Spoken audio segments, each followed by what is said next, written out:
Sometimes when I just need my parents, I get political analysts. So I just say, Mom and Dad, just love me up and, and it's like, no, we need to go 30 whatever more days. I'll get them back. My mom also a cable news pundit suddenly and also reviewer of my performances on cable news. So. Well, they wouldn't be parents otherwise.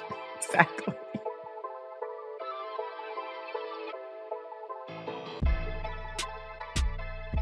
So we know the old and dated adage that behind every great man is a great woman. We're going to amend that. See what I did there? And say that we know that beside any strong leader is an equally strong partner. Vice President Kamala Harris is already the most powerful woman in America. And behind her is a massive support system in her husband, second gentleman Doug Emhoff. The vice president has navigated many firsts in her tenure as the vice president and now as a presidential nominee. But so is her husband, as the first second gentleman in history. Doug Emhoff is more than just Kamala Harris's husband. He's also a lawyer, a father, a visiting professor at Georgetown Law, and he could be the first gentleman in American history. So with less than a month to go in this hugely consequential election, I'm really grateful that second gentleman Doug Emhoff had a bit of time to spare for us to reflect on his journey with the vice president, introduce himself a little bit more to our listeners, and to make his case for Vice President Harris's leadership here on the amendment. Welcome, second gentleman of the United States, Doug Emhoff, to the amendment. Erin, it's always good to see you. Thanks for having me. Thanks for being here. Listen, let's get into it because it has been a big week. Let's just get to the most important news first, which is that you were parodied on the season premiere of Saturday Night Live. Andy Samberg, shout out to you. Did you see the clip? I saw the clip. I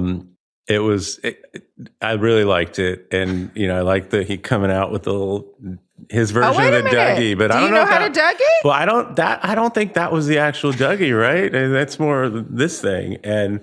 But some really funny lines. I love the second gentlemensch and the Hanukkah decorations for Christmas and all that.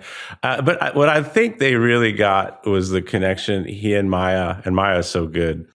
But that, the way they looked at each other and smiled, I said, that's us. So they got the essence, I think, of us as a couple. I think he got the overall gist of me, but yeah, I've been watching that show since I was a little kid, and to think I'm a character on it's pretty incredible. What did your family think? Were they ribbing you about it too? I think everyone liked it. There's some were more like, he doesn't look like you or whatever. I said, he kind of did. And the hair was perfect.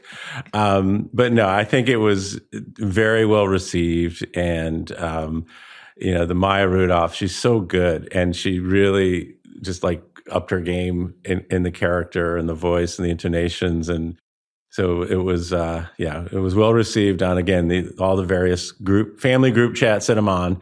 I heard from all of them. Well, maybe we will see more of him in this role, and he can, maybe even perfect you even more as the weeks go by leading up to this election.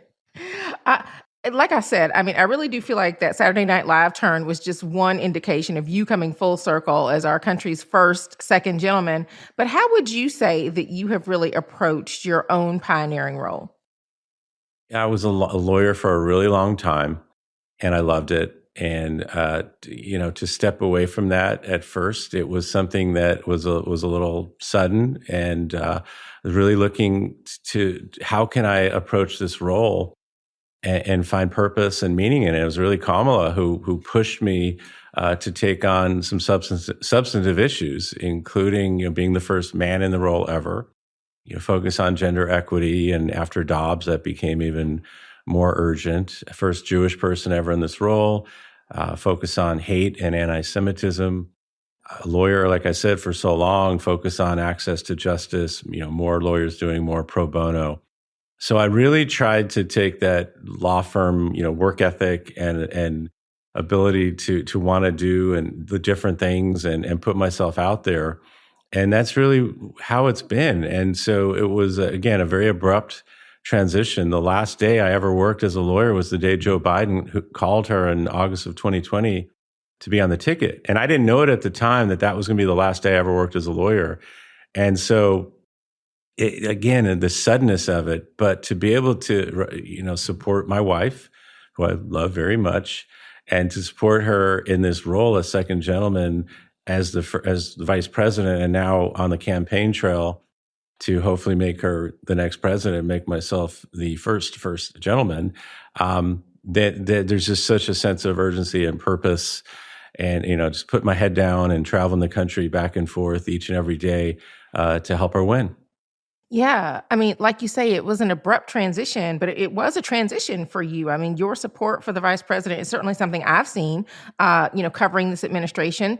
And even before she took office, I mean, I still have this vivid memory of you just kind of rushing the stage at that campaign event to tackle Right. somebody that got a little too close for comfort. We Yeah. remember that. I know a lot of people listening remember that. But fast forward to the campaign, you're crisscrossing this country, you're touting her accomplishments. You're making the case for her presidency. I mean, you've been making the case and talking to the American people about her leadership. That's not really seen as the traditional role of a husband or necessarily a masculine thing to do. But even, I mean, you transitioned into this role. Um, was it difficult for you to give up? Yeah, so it's a marriage of equals. It still is, and it always has been, always will be. And look, I love my career. Make no mistake, I was successful. I was good at it. There are times I miss it, especially when I'm reading the trades and entertainment, thinking, "Oh, I would have been on that matter." And it's funny when I still talk to my old legal colleagues or business colleagues. I just want to, talk about the biz, and they just want to talk about the campaign or politics. But it's like I said, when your wife has an opportunity to move up professionally, and this was to go from the United States Senate to be Vice President of the United States, for us as a couple, it's something we talked about, what it would mean for me and my career, and what it would mean for her and her career, but also for the country. It was really a no brainer to take a step back from my career to be there for her as her partner, as her husband, but then to be there as second gentleman to assist her and President Biden in the administration. And then professionally, then to find the satisfaction and joy in the role, which I have done, leaning into these substantive issues, and also so many other things where the president entrusted me to take on several presidential delegations, whether it's inaugurations, whether it's Olympics, Paralympics. So it's been an incredible experience that has, like I said, it's been very substantive, and you're there representing your country. And I'm a patriot. I love my country. So to be able to express my love for my wife by supporting her so she can achieve her career goals and work for the country, and then myself being able to represent the administration and represent the country that I love so much, it's been really satisfying. But she supports me every much as in the way that I support her. So it doesn't feel like it's affecting my masculinity or anything like that at all. And I love when I'm out in the country doing events and people come up to me, whether it's a dad and a daughter saying, you've been an inspiration for what you've done to support your wife. I've had women say, "Hey, look, I went for that promotion, or I put my hat in the ring for elected office because of what you've done, and my husband has supported me after seeing what you're doing for her." So it's really satisfying to see that. And again, it doesn't make me any less of a man because I took a step away. That's called supporting your partner, supporting your spouse, and also supporting your country. Yeah. Well, you certainly, I mean, because you were the first man in the role of vice presidential spouse, you certainly had to learn how to be second gentleman. But I wonder, almost 4 years into this job, what have you learned about yourself serving in this role? What a great question. I learned how much I love public service. I was in the private sector my entire career, again, up until 4 years ago. And while I was married to Kamala, a public servant, I was always passionate about, politics and various issues. But to actually do it full time, it's just very rewarding. It's so rewarding too, being able to travel the country and listen to folks and what they're going through, and the issues that are facing everyday Americans. And then when I get home, it's like, hey, Dougie, how was your day? Or where were you? What'd you hear? I'm able to tell these folks, I'm about to go home and I live with the vice president. I'm going to tell her about our conversation. And those conversations go right to her. And then it's into the administration. And that, in turn dictates what they're doing. And so for me, it's really empowering to be able to be a part of that and to see people and to be able to help people. So I love it. I'm excited about it. I'm excited to be first gentleman when she's the next president of the United States to continue in this role. We'll be right back after a word from our sponsor.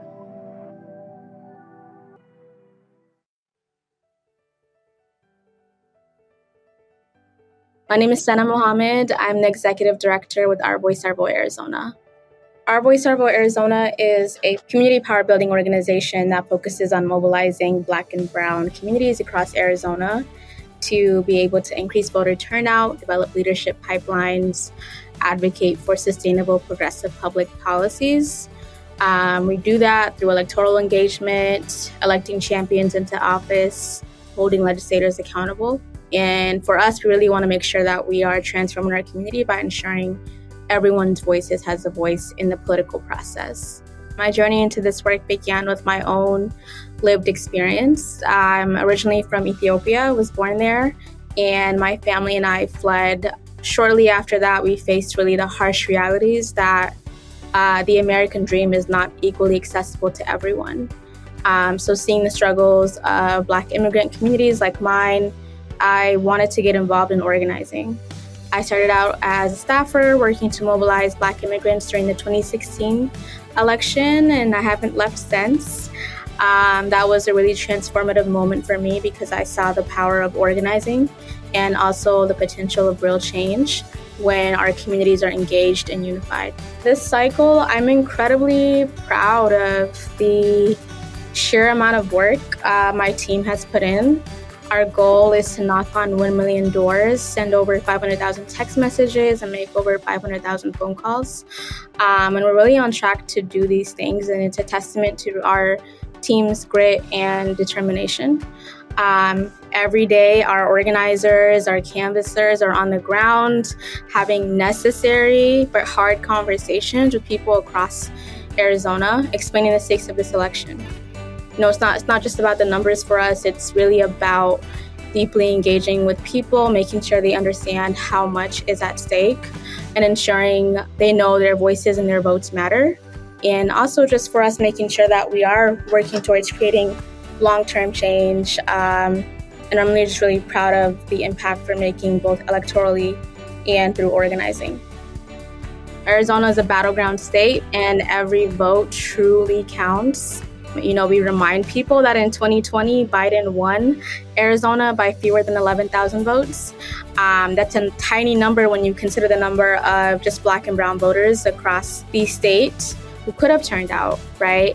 For us, we focus on how elections directly impact the issues that matter most to our communities. We talk about how this election is not the end, but a tool, right? A way for us to be able to make sure that we have leaders who will fight for our needs. And the goal is really not to just vote, but to use the vote as a springboard for organizing around policies that directly benefit our communities. Success means many things to me this election. It's not just about voter turnout, although that is very crucial. Our work is about moving Black and Brown voters from being just participants to becoming leaders and organizers in their communities. In the long term, success looks like building sustainable political power in Black and Brown communities across Arizona.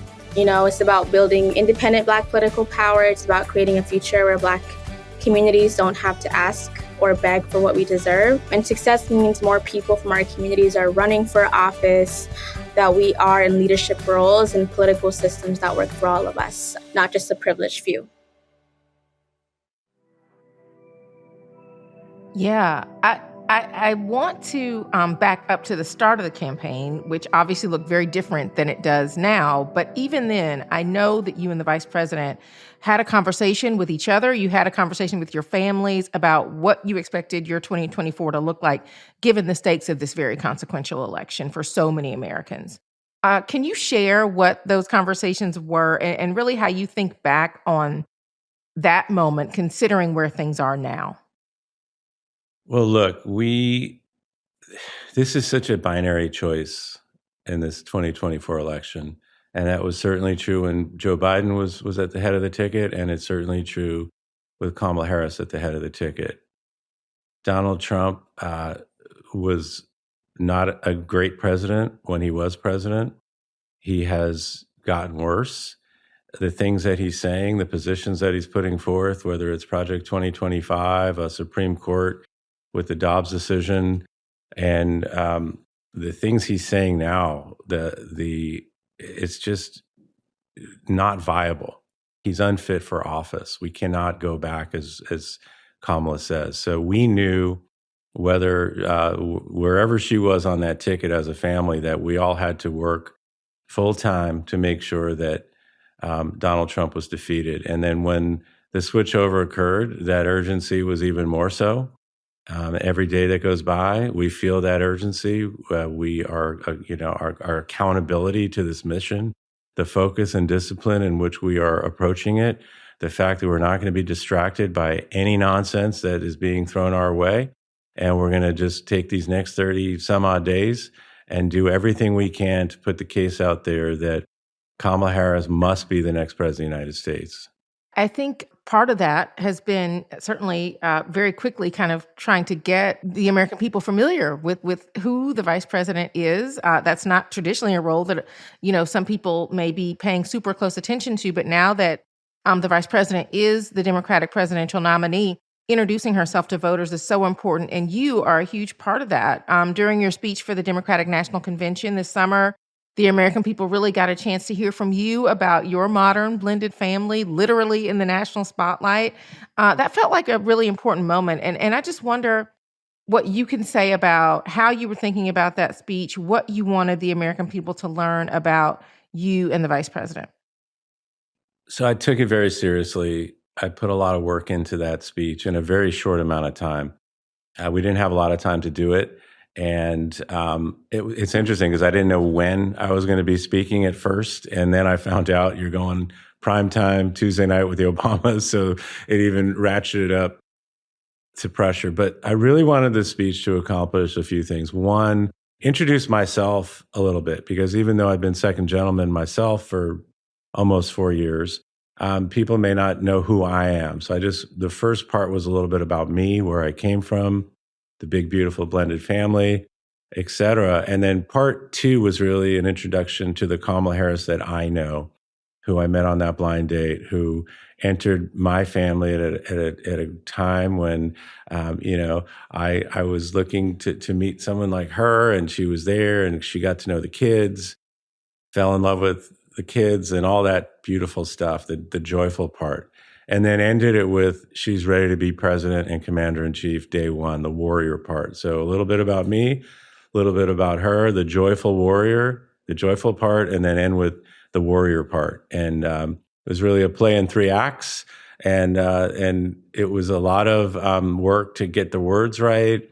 And it was a lot of work to kind of make sure I can withstand doing it live in front of 20,000 people and millions watching on TV, where I've gotten used to a lot of public speaking. I was a trial lawyer. I've always prided myself on my composure and confidence under stressful situations, but that one was that was it. That was the ultimate one. And then the fact that my son Cole and my ex Kirsten produced that reel before my speech, which was so beautiful and emotional to watch, and then having our son Cole physically introduce me, it just took a lot out of me emotionally to see that.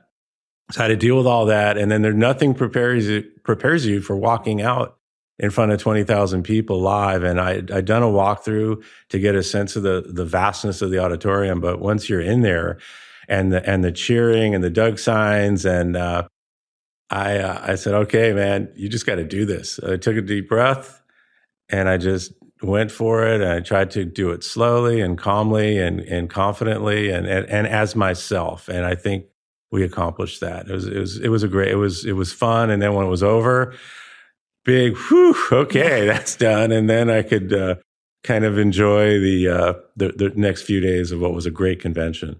Yeah. Yeah. I mean, well, listen, having spent some time with you, I can definitely say that was your authentic self on that stage. Thank And you. that the speech that you gave really did give the American people in a window into who you are and into your marriage in a way that I don't think I'd even really been aware of prior to, just seeing some of the images of the two of you. And yeah, I mean, I really do think that further helped to introduce her, but really helped to introduce, the people who could be the first couple, the people who could be, the first family, potentially in this White House. So another thing in that speech, you also brought up meeting Kamala Harris and that voicemail, which I will not make you revisit here, but I do want to ask you about your first date because I understand, she was already this high-profile California politician at the time, and you were getting to know each other, and she wanted to make sure even then that you could handle kind of who she was. Can you tell that story? Yeah, so we had talked on the phone for an hour. So I think that was almost like the first date. We got a lot of the who are you, niceties out of the way. So our actual first date felt like a second date. So we kind of got right into it. So we walk into this restaurant in LA. First, she's surprised that, wow, you know so many people. Are like, yeah, I mean, I'm an entertainment lawyer here. I know folks. And then, of course, people knew who she was. She was our attorney general. And people kept coming over her to say hi. So she said something like, are you going to be okay with this? Because we already knew it just felt like this thing was actually going to work out, even on that first date. We just knew. It was like, you just felt it. And so she said, is this something you can handle? I said, look, I'm very confident. I have a big ego. I just want to make sure that, you pay attention to me and I pay attention to you. And that's kind of been our motto throughout all this. And we've never lost that. No, even now with all this stuff happening, we still make sure we're paying attention to each other and being there for each other, no matter what. And started on that first date, and here we are, and it's still happening. Also, sounds like you two are no strangers to figuring out how to operate on a compressed calendar to get to big moments. So That's right. yeah, That's right. that's a thing that you know. Well, listen, you mentioned some of the work that you have done as second gentleman, particularly around issues like anti-Semitism, gender equity, fighting for reproductive rights, all things that we have discussed. But I mean, I do wonder if you can share with our listeners just really, especially in the 2 years since the Dobbs decision, why is it so important for men to be involved in the conversation around reproductive rights? Yeah, you and I have talked about Dobbs a couple of times over the 2 years, and as you know, and your listeners know, and your readers know, it's so far worse than anyone could have thought. It's a crisis. It's a full blown crisis. I call it a hellscape. Women are dying. We know that. The mortality rate of women in Texas has gone through the roof after Dobbs in the 2+ years. You've seen the horror stories of women who've come out to tell their stories, but it's also the men who've come out to tell their stories too, about families just trying to have a baby and there are complications, and they live in a state like Texas where they cannot get the medical care they need until they're on death's door. And this is just disastrous. It's disastrous policy. It's disastrous medical policy. And so women are dying, women are getting sick. Doctors are leaving the profession. Doctors are leaving those states because they can't do the care that they were trained to give. There's also potential liability, criminal, civil, or otherwise. And so now women aren't just getting routine care like pap smears that they need. So it's exacerbating the crisis. So this is not just an issue for women; it's an issue for men. It's an issue for families. And I've been talking about this for 2+ years, and then the additional added on for people to care, because if you recall in the Dobbs decision, Justice Thomas, in the concurring opinion, said, let's take a look at other rights based on the Griswold right of privacy, in which the Roe v. Wade decision was based. And that includes the right to marry who you want to marry, love who you want to love, contraception. So many of these other rights are now at risk that affect everyone. So it's something that I talked to our son Cole about, who's 30, got married about a year ago. His wife Greenlee is from Texas, and maybe she went to UT Austin. It's a great city for a lot of things, but if they want to start a family, that's off the table right now because of the basically complete ban, and so it's affecting all kinds of things. And then you heard the vice president talk about it, where if you're in one of those states and you even have the money to travel and you need care and you're alone, you're traveling with strangers, you have to take time off from work. Maybe you need childcare for your other children. She also talks about this no abortion with it doesn't matter even if it's rape or incest, and again the cruelty, especially if it's a minor who's been the victim of incest. And we saw the commercial that we put out, and then forcing someone like that to have to carry when a crime has been committed. So there's so many reasons why we all need to care about this. And this is what they're running on, a national abortion ban. This is what Project 2025 is. This is where Dobbs is headed. This is why Donald Trump on the national stage couldn't admit that he would veto a national abortion ban. He never said those words, despite whatever cleanup they're trying to do. That's what they're trying to do here. So we just can't have it. The vast majority of the American people believe in freedom and rights. And every time this has been on the ballot, from the time of Dobbs, it's freedom has prevailed. It doesn't matter what state. So this is one of the many reasons to vote for Kamala Harris and Tim Walz. Yeah, I mean, this also feels like just really a role that you have embraced as second gentleman. Just another indicator of your full circle status. You have been just this really effective messenger on this issue, on other issues around gender for the vice president. And I know that has meant increased attention and scrutiny and attacks on you as well. And so I want to ask you about that, particularly. I mean, we're also coming into this conversation where there were allegations made against you. I want to take a minute to point out that these were allegations that were reported in a British tabloid and went largely unreported in U.S. media outlets. And I just wonder how you're thinking about that. Is this the cost of attempting to change thinking and behavior around gender equity? Well, I'm not going to let anything distract me, and nothing's going to distract the vice president from our mission at hand, which is Donald Trump is unfit for office. He cannot come back to office. We need to elect Kamala Harris and Tim Walz, and there's nothing going to stop me or her from getting the message out, whatever's thrown our way, to try to distract us. And it's just a distraction from what they're trying to do. And see my earlier conversation, they're trying to impose a world of Dobbs, a world of Project 2025 on a country that doesn't want it. The vast majority do not want to live that way. And so the only way to prevent that is to make sure of these next 30 some odd days that we are not distracted from getting the word out that this country must elect Kamala Harris and Tim Walz. Yeah, I mean, and that is the case that you've been making out on the campaign trail. What are you telling voters about why Kamala Harris is the right person for the job?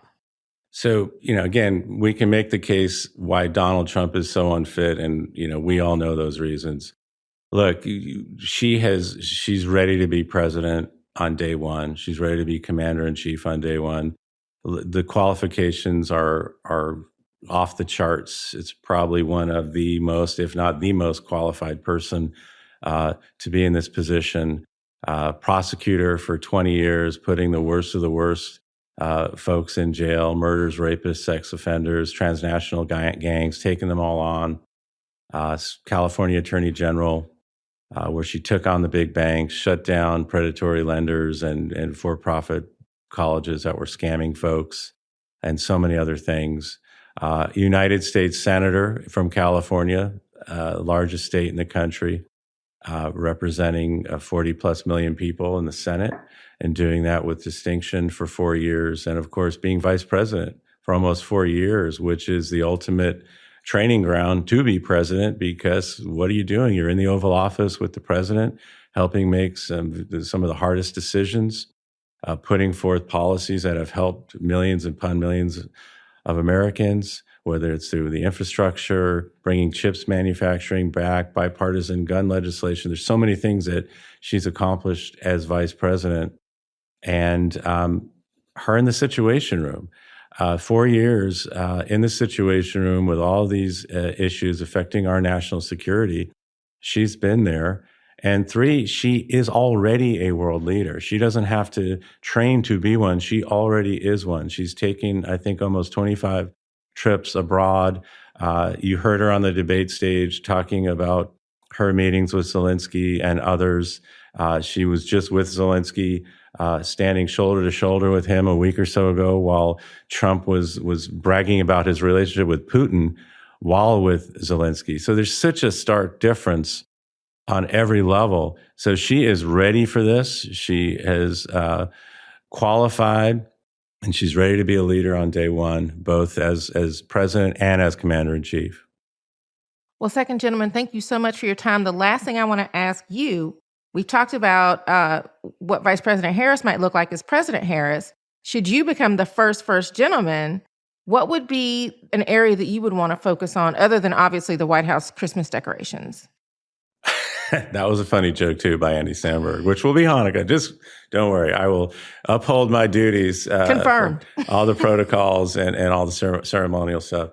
I think it's going to be more of the same, where first job is, be a great husband to her, be supportive. She takes on this role. And then as first gentleman, just lean into substantive issues, continuing the fight against hate and anti-Semitism, continuing to fight for rights and gender equity, and also where else can I be useful? Where else can I do good for the country and be a representative of our great nation, both domestic and abroad, and just pitch in where I can and just be there for her and be there for the administration and be there for this great country. Second gentleman, Emhoff, thank you so much. Good luck out there on the campaign trail. Have a Whataburger for me. I know you've got that order down now. So the number two with jalapenos and spicy ketchup. Spicy ketchup, indeed. Well, listen, see you out there on the campaign trail. Less than a month to go. Thanks, Aaron. Great to see you. You too. Bye-bye. That is this week's episode of The Amendment, which is also a newsletter, by the way, that I write. You can subscribe to it for free by going to 19thnews.org, which is also where you can find all of our great journalism around gender, politics, policy, and the 2024 election. For the 19th and Wonder Media Network, I'm Erin Haynes. Talk to you again next week. The Amendment is a co-production of the 19th News and Wonder Media Network. Our executive producers are Jenny Kaplan, Terry Rupar, Faith Smith, and Emily Rutter. The show is edited by Grace Lynch and Julia B. Chan. Produced by Brittany Martinez, Grace Lynch, and Lucy Jones. And post-production support from Julie Bogan, Lance Dixon, and Winton Wong. Artwork by Aria Goodman. Our theme music is composed by Jalen.